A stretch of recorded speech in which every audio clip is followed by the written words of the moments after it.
जय सिया राम। मैं आचार्य राजेश श्री राम जन्मभूमि अयोध्या से। प्रिय दर्शकों, प्रस्तुत हूं आप सबके समक्ष जून महीने का राशिफल लेकर के। कर्क राशि के जातकों को जून महीने में क्या लाभ मिलने वाला है और कहां से आपको कुछ सावधानियां बरतनी आवश्यक हैं, इस सबको जानेंगे। आपके स्वास्थ्य का हाल जानेंगे, धन आगमन, धन संचयन, प्रेम, प्यार, परिवार, गृहस्थ जीवन, व्यापार, व्यवसाय, भाग्य और करियर को विस्तार से समझने का प्रयास करेंगे। कहां से समस्या आ सकती है और इस समस्या का क्या समाधान है, इस सब पर हम विस्तार से चर्चा करेंगे।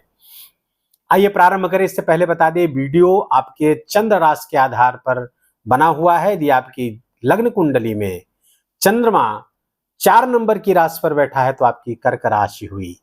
यदि आपको अपनी चंद्र राशि नहीं पता है तो अपने प्रचलित नाम के आधार पर भी इस वीडियो को देख करके लाभ उठा सकते हैं। एक सरसरी निगाह डालते हैं कि ग्रहों की क्या स्थिति इस महीने रहने वाली है। जून महीने में कर्क राशि के जातकों के लिए लग्न खाली है, द्वितीय स्थान खाली है, तृतीय स्थान पर केतु विराजमान है, चतुर्थ, पंचम, षष्ठम और सप्तम स्थान खाली है। अष्टम स्थान पर अष्टमेश शनि स्वयं विराजमान है विपरीत राजयोग बना करके, और राहु आपके भाग्य स्थान पर विराजमान है।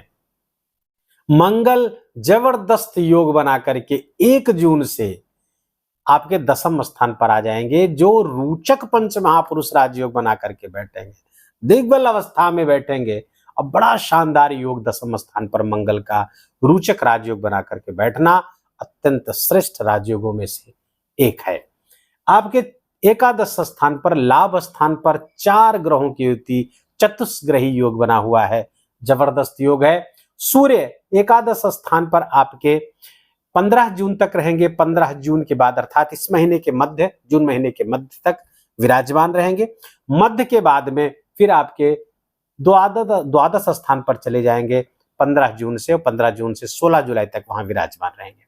शुक्र अपने ही घर पे एकादश स्थान के स्वामी हैं, एकादश स्थान पर विराजमान रहेंगे। बड़ी शुभ स्थिति है, लेकिन वो वहां पर 12 जून तक ही विराजमान रहेंगे।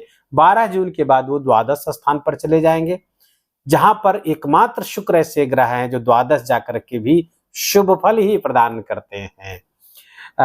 गुरु यहाँ पर 1 मई से विराजमान हो गए हैं, लेकिन 1 मई से 14 मई 2025 तक आपके एकादश स्थान पर विराजमान रहेंगे। बड़ा शुभ गोचर है, क्योंकि गुरु आपके भाग्य स्थान के स्वामी होकर के लाभ स्थान पर गोचर करेंगे, लेकिन अभी तक वो अस्त चल रहे हैं। 6 जून के बाद उदय हो जाएंगे 6 जून से, और 6 जून से अपना प्रभाव दिखाना शुरू कर देंगे देवगुरु बृहस्पति। शानदार गोचर रहेगा आपका। बुध वहां पर 14 जून तक रहेंगे वृषभ राशि पर, आपके एकादश स्थान पर, और वहां से फिर द्वादश स्थान अपनी ही राशि पर विपरीत राजयोग बना करके 14 जून से विराजमान रहेंगे। पूरे महीने वही विराजमान रहेंगे। ये रही ग्रहों की स्थिति। आइए जानते हैं इसका प्रभाव क्या होगा। पहले जानेंगे आपके हेल्थ की स्थिति। हेल्थ की स्थिति महीने के प्रारंभ तक तो अच्छी, मध्य तक लगभग 12 जून, ये कह सकते हैं 15 जून तक आपकी हेल्थ अच्छी रहेगी। लेकिन 15 जून के बाद जब सूर्य यहाँ आएंगे, वो आपके 6ठे स्थान को देखेंगे, तो एक तरफ तो जहां रोग ऋण शत्रु को समाप्त करेंगे, हेल्थ का कोई समस्या थी वहां पर उसका समाधान करते हुए दिख रहे हैं। लेकिन चिकित्सा पर व्यय होगा, मेडिकल पे खर्चे आपके बढ़ेंगे। तो वो आपका स्वयं का रोग हो सकता है, या आपने किसी प्रियजन के रोग के चक्कर में आपको हॉस्पिटल के चक्कर लगाने पड़ सकते हैं। आपका पैर यहाँ पर चोटिल होता हुआ दिख रहा है इस महीने 15 जून के बाद में। पैर में घुटनों के नीचे कहीं भी आपको चोट लग सकती है, पीड़ा हो सकती है। ना चोट लगे तो अनावश्यक पीड़ा हो सकती है, जिसके लिए आपको डॉक्टर के पास जाना पड़ सकता है। दांत और आंख से संबंधित रोगों के लिए भी कर्क राशि के जातकों को हो सकता है डॉक्टर के पास जाना पड़े। तो स्वास्थ्य लगभग सही है, कहीं कोई गंभीर समस्या होती हुई नहीं दिख रही है। शनि अष्टम है, रक्षा कर रहे हैं, तो आप बिल्कुल कर्क राशि के जातकों को स्वास्थ्य संबंधी कोई खास समस्या होती हुई नहीं दिख रही है। अब आएंगे हम धन लाभ की स्थिति। धनागमन कैसा रहेगा, तो आपके एकादश स्थान से देखते हैं धनागमन लाभ, तो वो इच्छा पूर्ति का स्थान है। इच्छा पूर्ति स्थान के स्वामी शुक्र हैं, और शुक्र अपने ही घर पर एकादश पर विराजमान है, और उनके साथ में देवगुरु बृहस्पति और उनके साथ में सूर्य और उनके साथ में बुध लक्ष्मी नारायण योग बना करके, कलानिधि योग बना करके, शिक्षक योग बना करके सारे ग्रह बैठे हुए हैं और फलतः लाभ मार्ग को विस्तीर्ण किए हुए हैं। देखिए, गुरु जहां बैठता है उस भाव को बड़ा कर देता है, उस भाव को बढ़ाता है, एक्सपेंड करता है। गुरु 1 मई से पहुंच चुके हैं। लाभ मार्ग कर्क राशि के जातकों के लिए लाभ के साधन बढ़ेंगे ही बढ़ेंगे ही। इस पूरे 1 वर्ष के गोचर में देवगुरु बृहस्पति आपके लाभ के मार्ग को कई तरफ से बनाते हुए दिख रहे हैं। इसमें कहीं कोई दो राय नहीं, बशर्ते कि आपको अपनी तरफ से भी पुरुषार्थ करना होगा। अब यहां पर चूंकि बुध भी है और शुक्र भी है। शुक्र माइक्रो मैनेजमेंट का कारक है, मैनेजमेंट सिखाता है। शुक्र जैसी स्किल माइक्रो मैनेजमेंट की किसी के पास नहीं है। वो स्किल देगा, निर्णय क्षमता बढ़ाएंगे, आपको अपने रिसोर्सेस को कैसे मैनेज करना है, ये शुक्र सब आपको सिखाते हुए दिख रहे हैं। कब तक? 12 जून तक। 12 जून के बाद वो गोचर कर जाएंगे द्वादश स्थान पे, तो जो मैनेजमेंट था उससे लाभ मिलना शुरू हो जाएगा, धनागमन होगा। कहीं आप फॉरेन से जुड़े हुए हैं, विदेश से जुड़े हुए हैं, वैदेशिक सेवा से जुड़े हुए हैं, या फिर आप किसी मल्टीनेशनल एमएनसीज में काम करते हैं, चाहे वो विदेश में जाकर करते हो या अपने घर पर बैठ के करते हो, लाभ ही लाभ है। और विदेश यात्रा करना चाहते हैं, जाना चाहते हैं, अच्छा योग है, विदेश यात्रा के लिए भी योग है। और अगर शिक्षा के लिए जाना चाहते हैं उसके लिए भी योग बनते हुए दिख रहे हैं। तो कुल मिलाकर के कर्क राशि के जातकों के लिए धनागमन की स्थिति खूब बढ़िया बनी हुई है।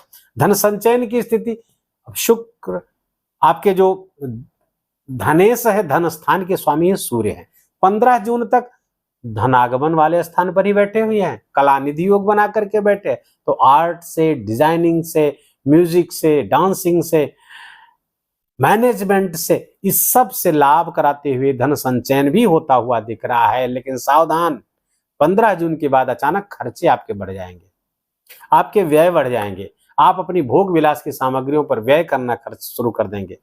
खर्चों से सावधान रहना होगा। जो अभी तक 15 जून तक बैंक बैलेंस बढ़ेगा, उसके बाद खर्च होना शुरू हो जाएगा। हो सकता है कहीं आप इन्वेस्टमेंट करना चाह रहे हो, या पहले से कोई ऋण ले रखा है, उसको समाप्त करने के लिए आप अपने उस बैलेंस को खर्च कर रहे हो।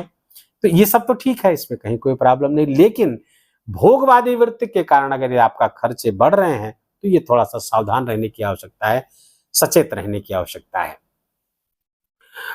शुक्र और बुध मध्य से, महीने के मध्य से आपके द्वादश स्थान पर विराजेंगे, जहां बुध विपरीत राजयोग बनाएगा और शुक्र है जो द्वादश स्थान पे अच्छा फल देते ही हैं।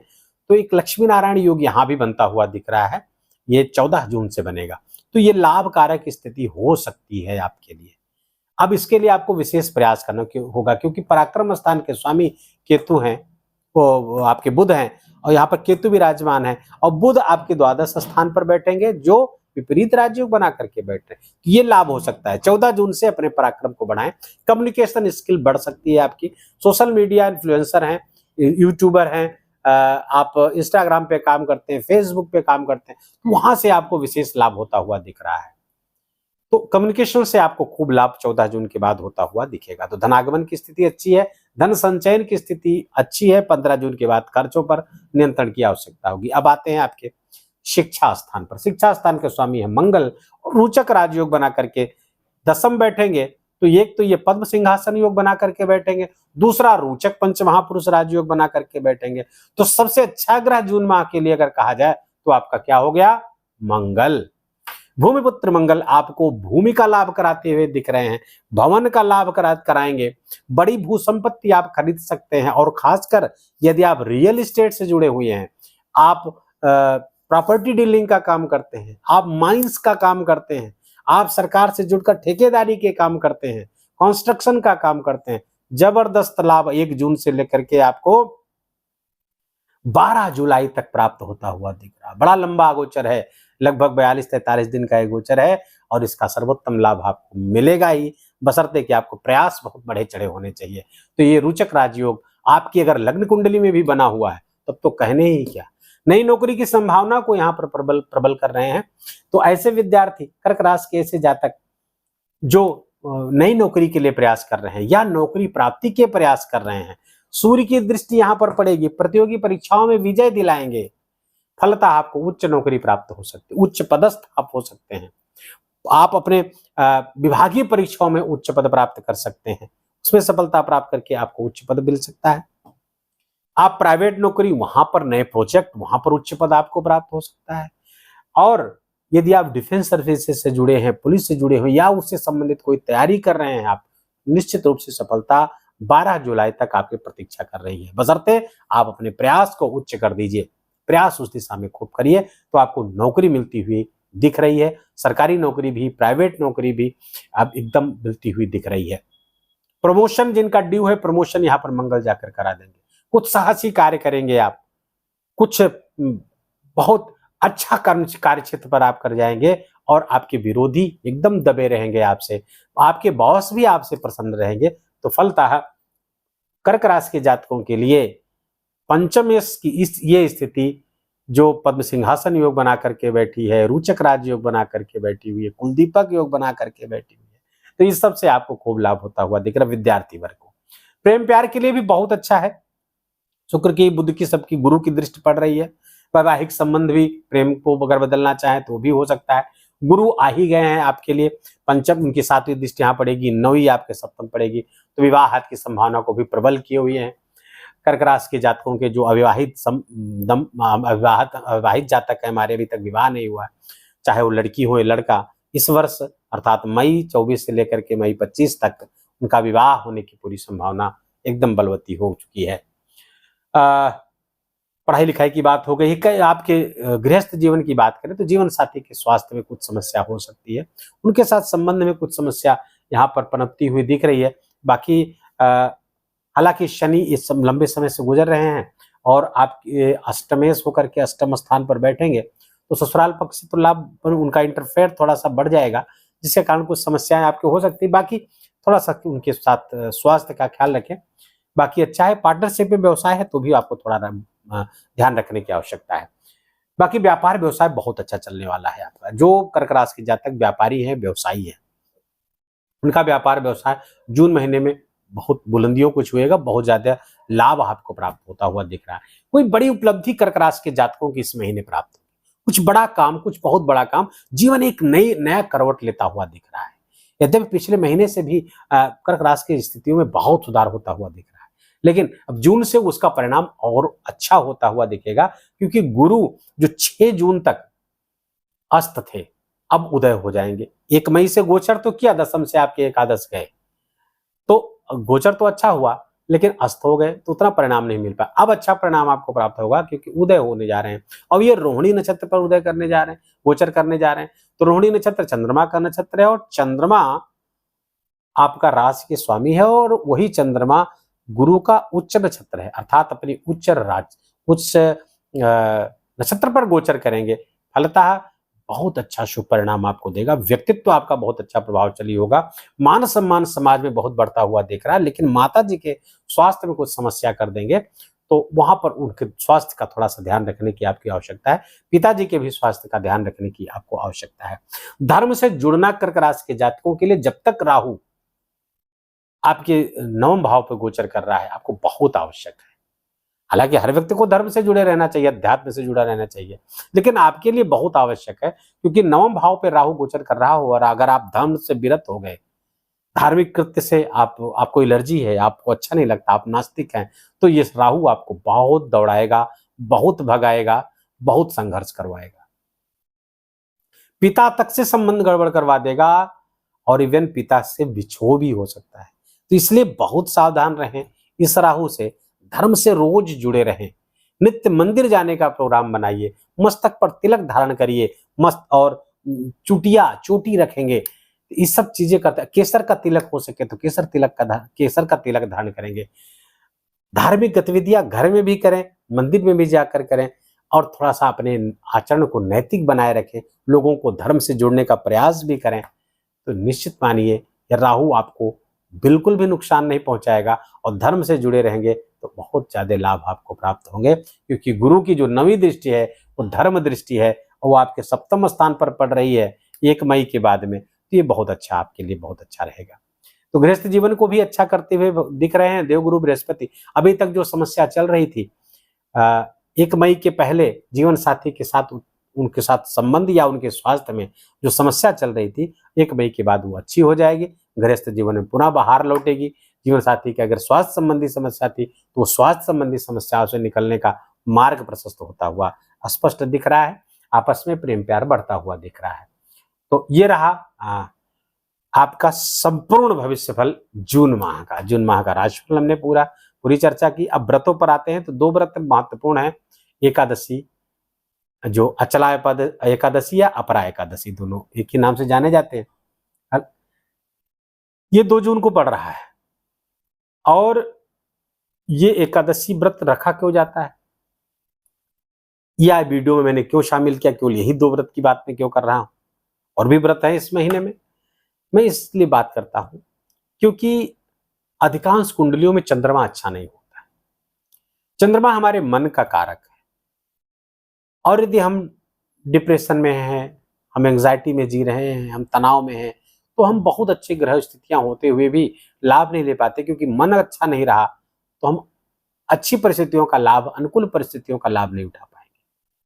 तो मन को अच्छा करने, अच्छा चंद्रमा आपकी कुंडली में निर्बल हो, पाप पीड़ित हो, नीच का हो, केमद्रुम योग बना करके बैठा हो, दरिद्र योग होता है, ये बड़ा दरिद्र योग होता है। धन आगमन की समस्या लगातार, मनी फ्लो में समस्या लगातार बनी हुई है। आप अगर नॉर्थ ईस्ट और साउथ का जो कोना है, आग्नेय कोण में कोई प्रॉब्लम है तो आपके मनी फ्लो में कमी आ जाती है, पेट संबंधी विकार पैदा हो जाते हैं, मन की स्थिति डमाडोल रहती है, आत्महत्या जैसे विचार आने लगते हैं। तो इस सब के लिए एकादशी व्रत सर्वोत्तम उपाय है। चंद्रमा का, पूर्णिमा का व्रत और एकादशी का व्रत। और ये मेरे 25-26 वर्षीय ज्योतिष कैरियर का निष्कर्ष है। मैंने हजारों लोगों पर ये अप्लाई किया है, चंद्रमा उनका अच्छा हुआ है। वो डिप्रेशन से, एंजाइटी से बाहर आए, बिना मेडिसिन के, विदाउट एनी मेडिसिन वो बाहर आए। और जिनकी मेडिसिन चल रही थी उनकी मेडिसिन बंद हो गई। तो एकादशी का व्रत आपको अवश्य ही करना चाहिए। तो एकादशी का व्रत 2 जून को अचला एकादशी या अपरा एकादशी है। दूसरा 18 जून को निर्जला एकादशी। निर्जला क्यों कहते हैं इसको? जिसमें बिना जल के व्रत किया जाता है, जल भी नहीं लिया जाता। एक बार पद्म पुराण में कथा आती है, भीम ने पूछा भगवान कृष्ण से, प्रभु हमें हमेशा भूख लगी रहती है, मैं कोई व्रत नहीं कर पाता, मैं एकादशी व्रत रहना चाहता हूँ, मैं भूख लगी रहती है, ऐसा क्यों? भगवान ने कहा, हे भीम, आपके पेट में वृक नामक अग्नि निरंतर प्रदीप्त रहती है, इसलिए आपको हमेशा भूख लगी रहती है। इसलिए भीम का एक नाम वृकोदर है, जिनके उदर में वृक नामक अग्नि हमेशा प्रदीप्त रहती है। तो हम एकादशी व्रत का लाभ कैसे पाएं? तो उन्होंने कहा कि आप ज्येष्ठ मास की कृष्ण पक्ष की एकादशी को यदि आप निर्जल व्रत करते हैं बिना जल के, तो आप पूरे वर्ष की एकादशियों का लाभ प्राप्त कर सकते हैं। तो ये निर्जला एकादशी इतना महत्वपूर्ण है। बस ये थोड़ा कठिन है, एक दिन पहले से जल बंद हो जाता है शाम से ही, और अगले दिन पूरा दिन बिना जल पिए रहा जाएगा, और 19 तारीख को प्रातः सूर्योदय के बाद पूजा पाठ दान आदि करने के बाद ही जल ग्रहण करेंगे। तो ये व्रत आप लोग करिएगा। जो लोग करते हैं एकादशी, जिनका शुरू करने का मन है वो भी शुरू कर सकते हैं। भगवान कृष्ण की कृपा खूब खूब आपको प्राप्त होगी, राधे रानी की कृपा खूब प्राप्त होगी।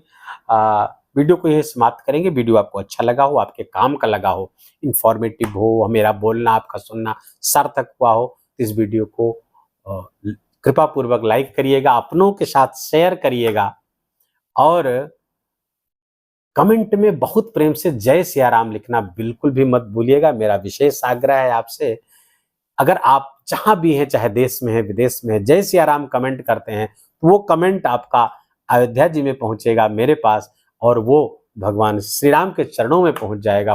आपका प्रणाम, उसका विशेष लाभ है। इसलिए मैं विशेष आग्रह करता हूं कि जय सिया राम कमेंट में जरूर लिखिएगा। चैनल पर आप नए हैं, आपका हार्दिक स्वागत है। इसको सब्सक्राइब कर लीजिए और बेल आइकन की घंटी दबा लीजिए, ताकि नए वीडियो का नोटिफिकेशन आप तक सहजता से पहुंच सके। पुनः हाजिर होते हैं नए विषय, नए वीडियो को लेकर। तब तक अपना खूब खूब ख्याल रखिए, अपनों का खूब ख्याल रखिए, और माता पिता की खूब खूब सेवा करके उनका आशीर्वाद लेते रहिए। जय जय सिया राम।